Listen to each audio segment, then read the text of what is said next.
Ish kryeministri Sali Berisha dele flet për skandalet dhe abuzimet me fondet e rindërtimit pas tërmetit, por ende nuk e ka kthyer kokën nga një tjetër masakër korruptive e pa shembull që ka ndodhur në Pezë, Ndrojq dhe Vorë. Në këto zona, klanet e njohura për lidhjet e tyre politike kanë ngritur perandori të vërteta financiare mbi fatkeqësinë e qytetarëve. Berisha ishte në Durrës dhe pa nga afër disa familje që nuk kanë marrë asnjë ndihmë nga shteti. Ai akuzoi Gjushin dhe Emirian Asakon, por ka një masakër më të madhe në Tiranë. Berisha duhet vizitoj Pezën ku Besmir Kola ish administratori i njësisë, i cili edhe pse është denoncuar me zë dhe figurë nga 10 banor për tjetërsim pronash, është kthyer në një nga përfituesit më të mëdhenj të fondeve të rindërtimit. Shtëpitë u ndërtuan për familjet e prekura, por në fakt përfunduan në emër të kunetërve, vëllezërve, shokëve të ngushtë dhe klientëve të pushtetit lokal. Vet Kola sot ka disa prona, makina të shtrenjta dhe ndërtime që nuk i justifikon dot me asnjë pagë shteti. Në Ndrojq situata është edhe më qesharake. Xhavit Seka, ish kapter dhe më pas kryetar njësie, ka futur të gjithë fisin në skemën e rindërtimit, ndërkohë që të pastreot flen ende në baraka,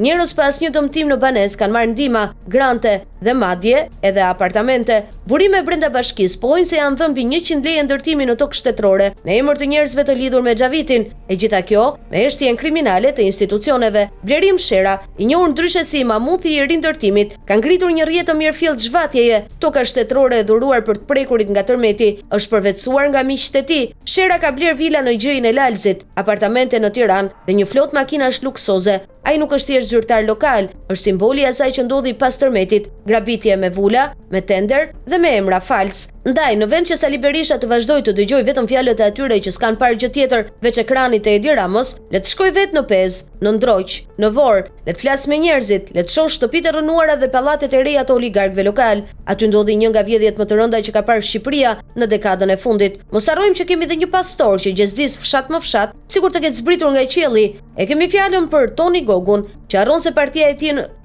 partia e tij është në pushtet dhe shkon nëpër fshatra e premton certifikata pronësie. Na u shfaq në fshatin Arban pak ditë më parë, një zonë e harruar, por që pastori e përdor për të mbledhur vota. Edhe aty pati disa banesa të dëmtuara nga tërmeti, por pastor Gogu nuk u kujtuan ato kohë. Le të mos harrojmë, fatkeqësia e një populli u kthye në pasuri për një grush zyrtarësh lokal. Emrat i kemi, faktet po dalin një nga një. Tani pritet drejtësia ose të paktën një zë i fuqishëm që t'i thërras me emër.